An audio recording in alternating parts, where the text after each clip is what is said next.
Greetings and welcome to On the Brink Radio, broadcast number 273. This is Jeff Phillips Wefferson, sitting here on the afternoon of Wednesday, the 10th of April. I've ridden the ferry across to this headland called Barrenjoey Headland at a place called Palm Beach, which is reputed to be the ritzy-schmitziest part of Sydney. But it's a very beautiful headland. I'm past where all the houses are and stuff. And you go a couple of kilometers out and there's a big rocky outcropping that goes about 100 meters up, and there's an old lighthouse. Just walked up there, but very, very, very beautiful and powerful place. This is the last show that I'll be recording in New South Wales because tomorrow I'm headed to Melbourne, then down to Tasmania. But I should be back here in Whale Dreaming Country possibly as early as June. But I can't tell you what a beautiful, powerful visit this has been here in Whale Dreaming Country, and all the beautiful places I've been able to visit and connect with, and all the beautiful energies and all the nice people that have been so nice and taken such good care of me. And I really wanted to thank my friend Craig and our trip to Grandmother Yango, Mount Yango, last Thursday.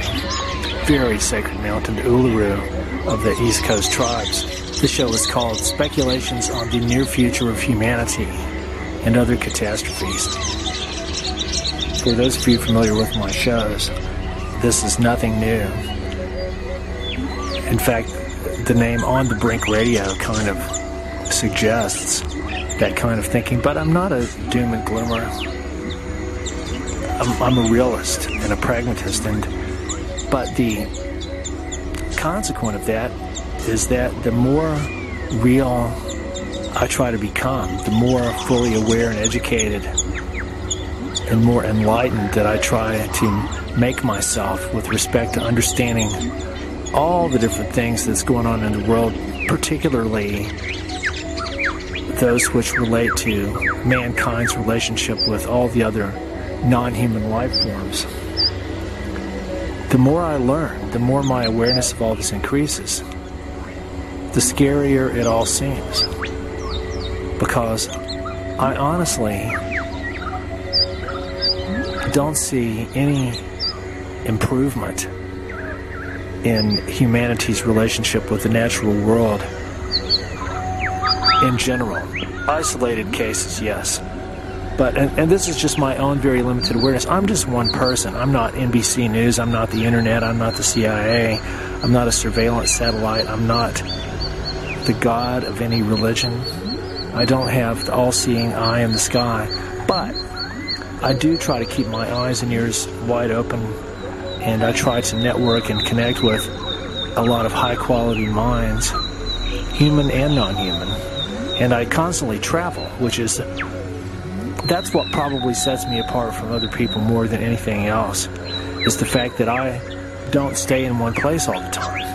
And I sort of live many different places for different lengths of time, but because of constantly being in motion, being in a variety of environments and around different people and different perspectives and different aspects of the human relationship with nature, it makes me a different kind of being than people who live in one place. But that's another story in itself. The near future of humanity and other catastrophes. I don't claim to be an expert on any of this. This is just me talking to you as if I was talking to some friends, which hopefully that is who I'm talking to here on the Brink Radio. I'd really like to thank Jill Stanley at UCY TV again for all her beautiful work. It's all a big unknown. We don't really understand ourselves very well. A big part of it revolves around what we call memory.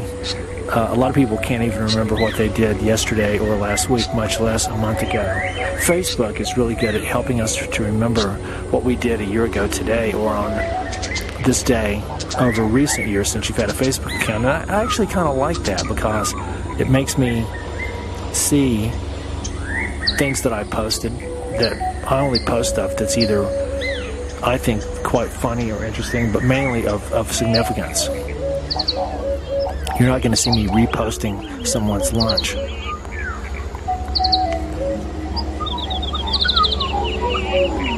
I'm not a cynic, I'm not a skeptic, but I am a realist. And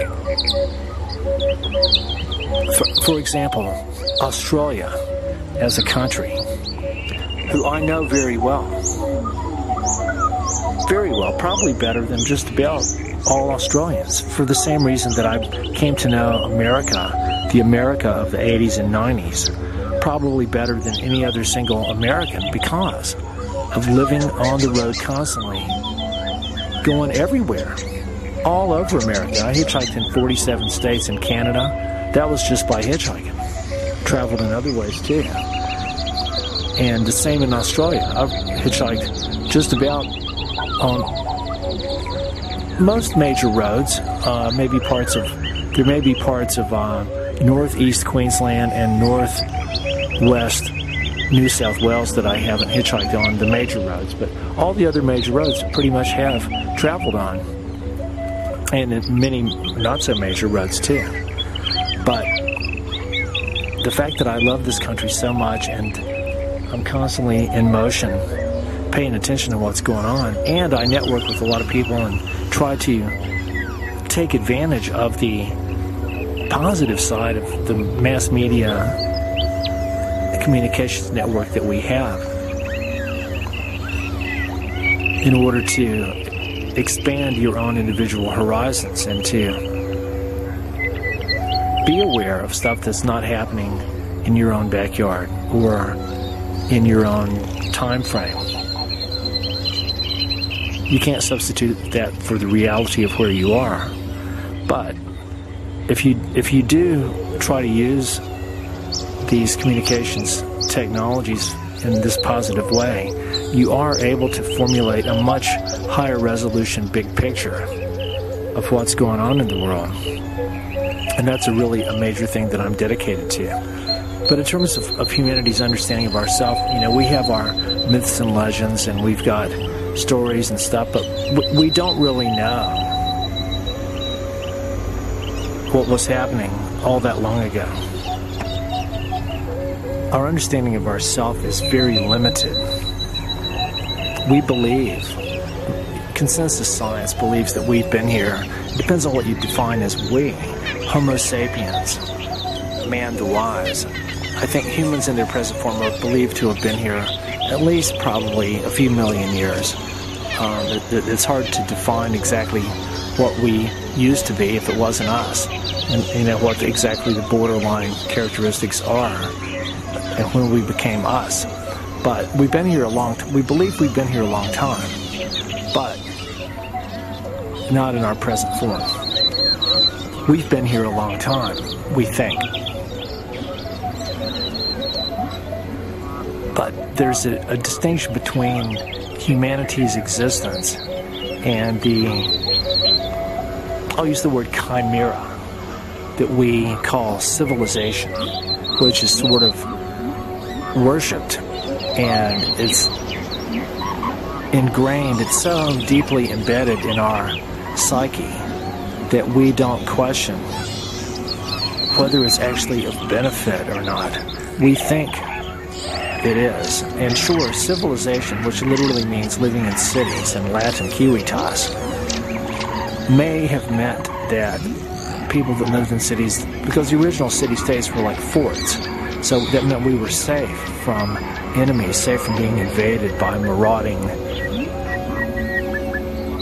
packs of nomadic barbarians who were going to eat us or something like that. So it could be that the earliest forms of civilization were for protection, and which makes sense. But like anything, I doubt that we were any different then. We don't know when enough is enough, and so we couldn't stop with just a few little city-states. It had to keep growing and growing and growing. And the materials that we used to create the civilization, beginning with mining stone, quarrying stone. There's a kookaburra. Digging stone, one of the precious things that we were digging from the land in violation of the Hopi prophecy. We couldn't stop with just a little bit of what we needed. And we couldn't have taken just a little bit of iron and a little bit of diamonds and a little bit of stone. But then we discovered hydrocarbons, and we discovered uranium and all this stuff, and it's just gone off the deep end. Based on what we think we know, life has been here billions of years, and the Earth billions of years longer than that, and the universe billions of years longer than that. So a lot of this whole thing revolves around our conception of time. So what we call modern man has only existed in a few milliseconds of geological time.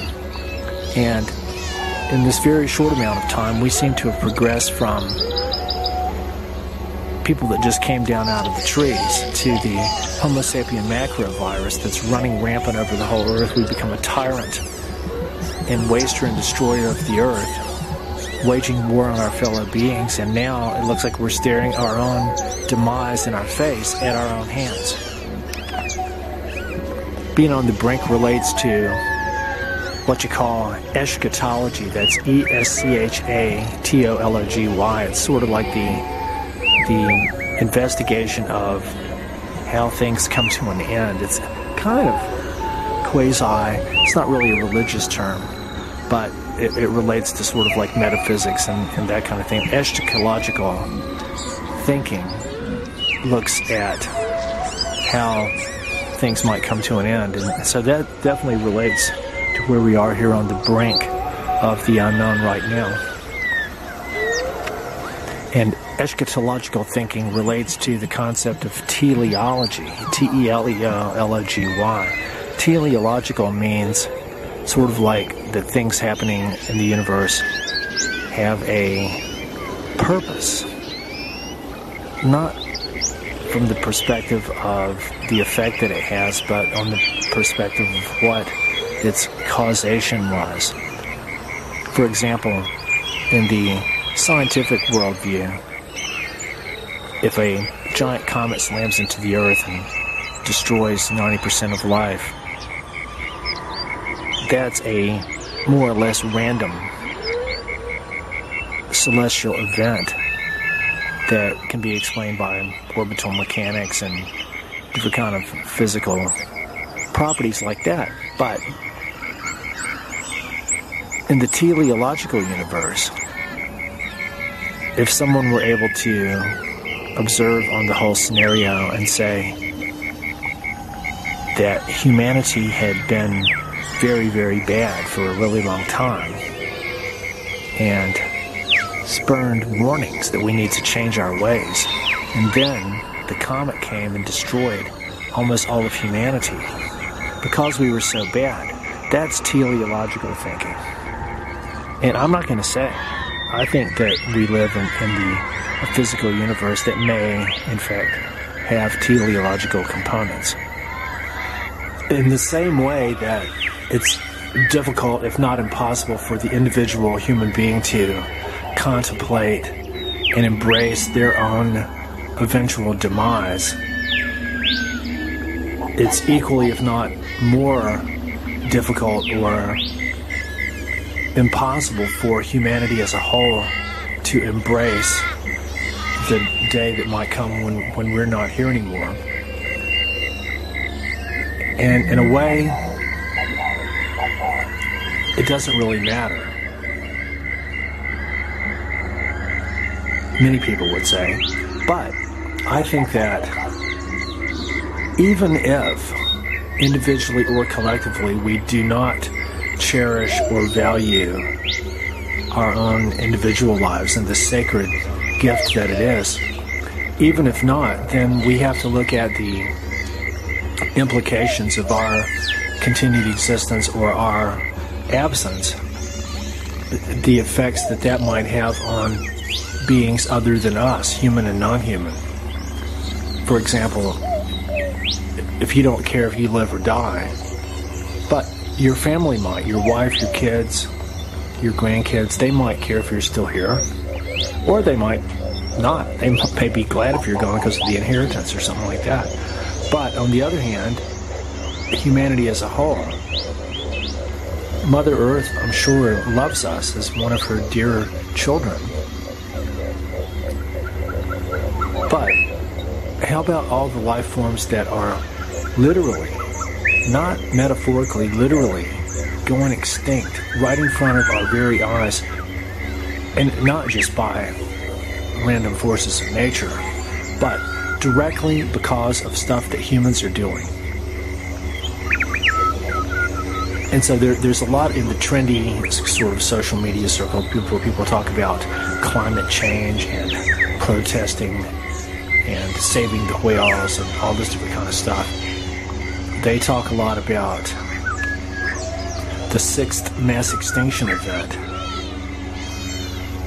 as if it's something that's natural, that's occurring, just like the 5 major ones that we believe happened before, pretty much all of which are attributed directly or indirectly to planetary level catastrophic sequences of events resulting from the impact from asteroids or comets. And so here we're tying into the fundamental background radiation of the existence of all the planets in the solar system and in this arm of the galaxy. All the physical and energetic relationships and factors that constitute our local environment that the Earth has always existed within. And life has evolved on the Earth in accordance with or subject to or surviving in spite of all of these different forces.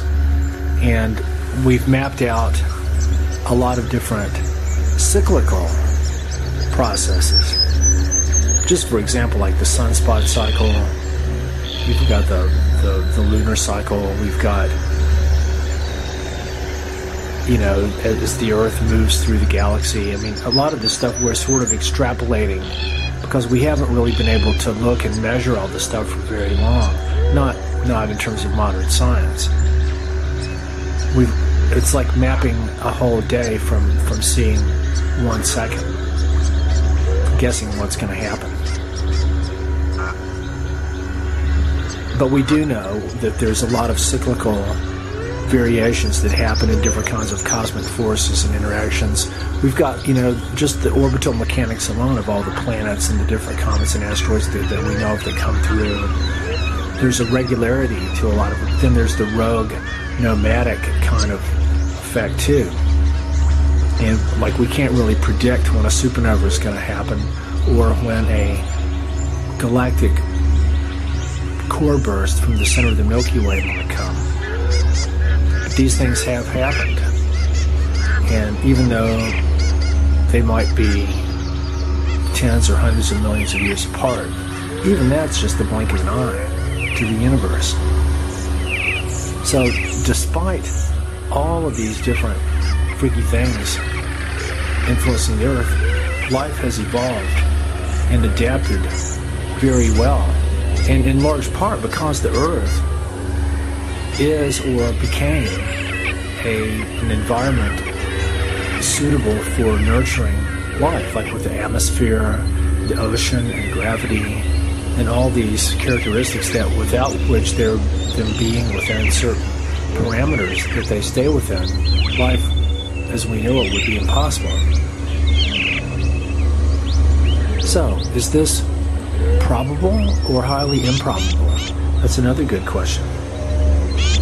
But what we're talking about is the background influences that life has adapted to live as part of.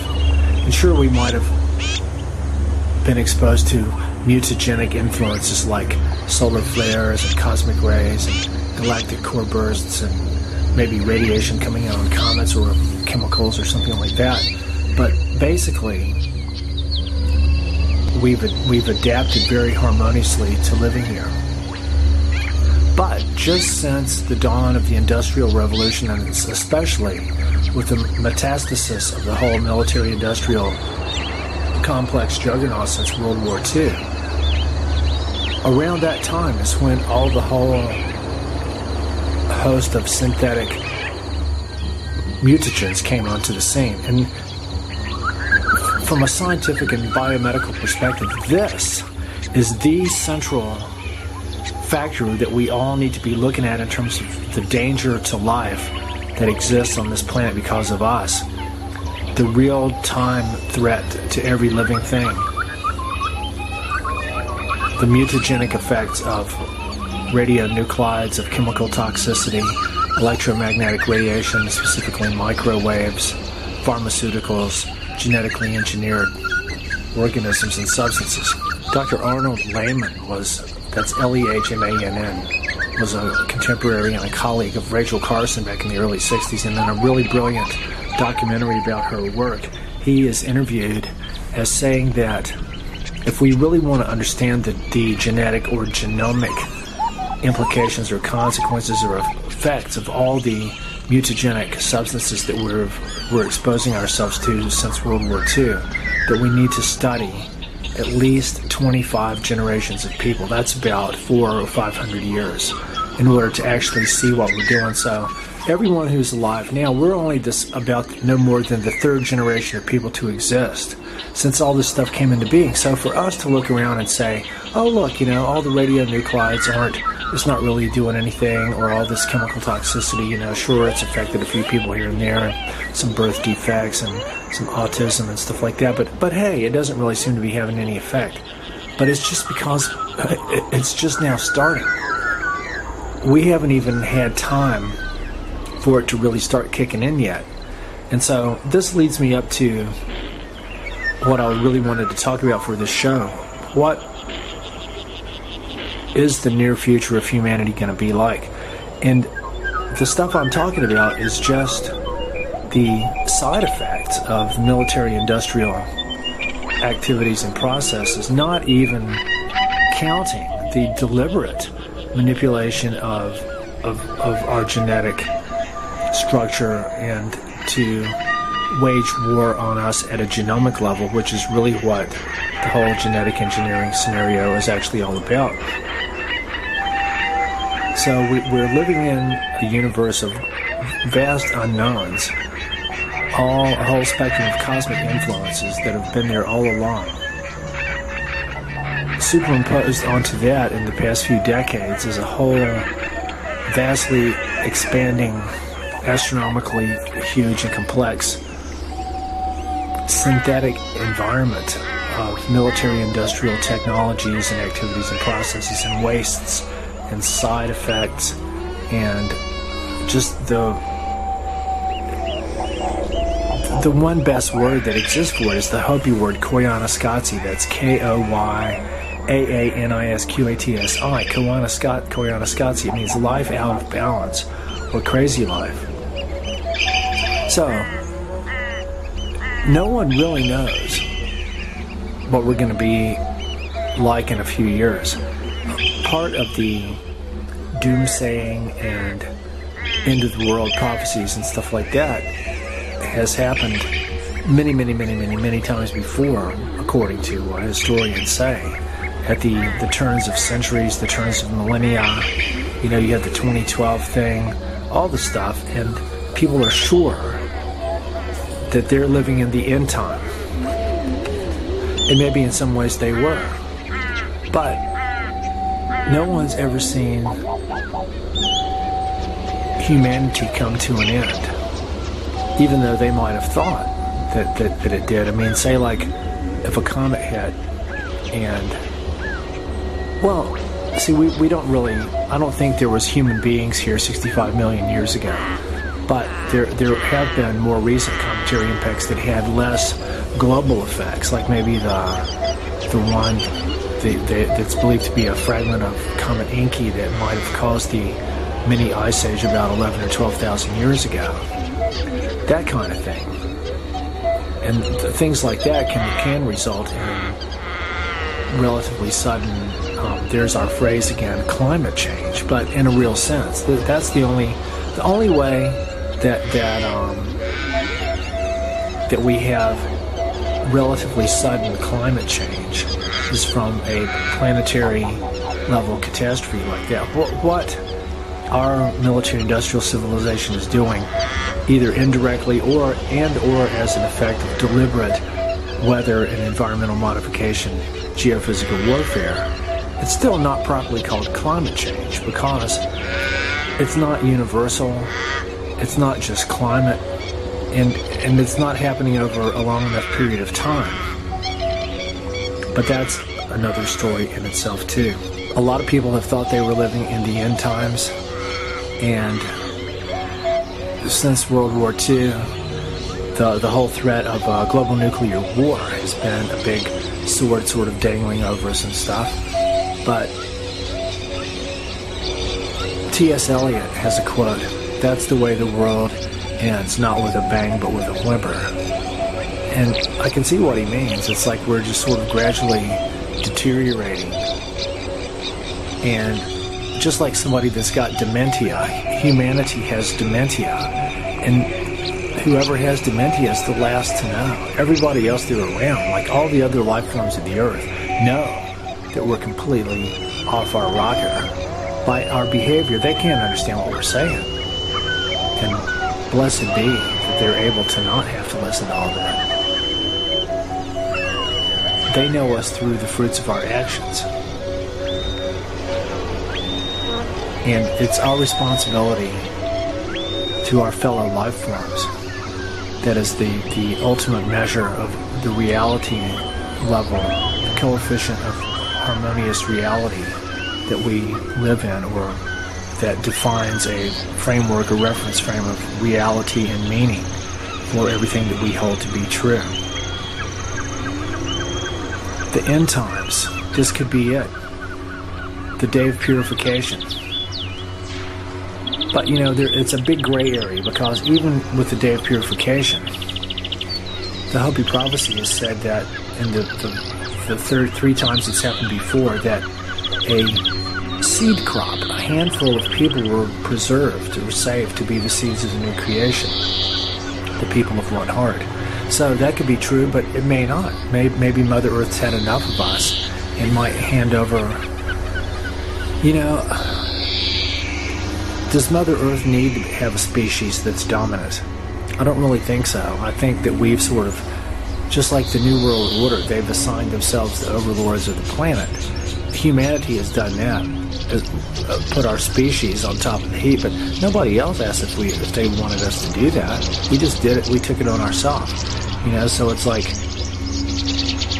in many ways, I think that Mother Earth would be far better off the sooner that everything that humanity is doing is gone. It's not that we're innately bad, but the bad stuff that we're doing so greatly outweighs the good stuff, as I see it, in terms of just immediate threats to other life forms. And I don't think we have the ability to stop. We can't pull the plug even if we wanted to. Those supercomputers controlling the nuclear weapons and everything aren't going to allow themselves to be shut down, because they've been programmed to prevent war and to take charge and make sure it's in control. And the first thing they're going to tell you is that, look, we can't let you take us down, because then you're going to be at grave risk of being attacked by the enemy. So it's a national security threat. It would be treason if you shut us down. So that's exactly what's going to happen. It may be that we just keep on mutating, but honest to God, I really think that a catastrophic end is going to come soon. And this is not, maybe it is. Maybe it is just my version of the end times thing. Like, people thought that the book of Revelation was going to, the second coming. People have thought that they were living in the time of the second coming. And maybe this is repeating, maybe we are remembering the end of the world, because it's happened before, but it wasn't really the end of the world. It was the end of sort of like the world as we knew it, the end of civilizations. And I think that kind of thing has happened, but I don't think the Earth is going to come to an end. But you never know. This comet that I think is coming could be really big. Anyway, it's all a bunch of speculation. We don't have any way of knowing. We can't even remember what's happened before, except that, that Immanuel Velikovsky hypothesized that we as a species are so traumatized collectively from these repeated planetary catastrophes that our ancestors have had to live through, that we're totally incapable of facing these repressed memories and even remembering it. And so because of that, we're doomed to recreate or reenact our own destruction. in our attempt to emulate the gods of cosmic forces that have tried to kill us and almost were successful many times. So I think this is an unconscious thing that we keep acting out, but the spirals keep turning, and we just don't know what the future holds. I don't think it's going to be bad, but then again, it depends on what you think is bad. A world without people would actually be a really good thing. This is Jeff Phillips Wefferson signing off for On the Brink Radio, here from Whale Dreaming Country, Central Australia. Please try to live simply so that others may simply live. May all beings be peaceful. May all beings be happy. Good day.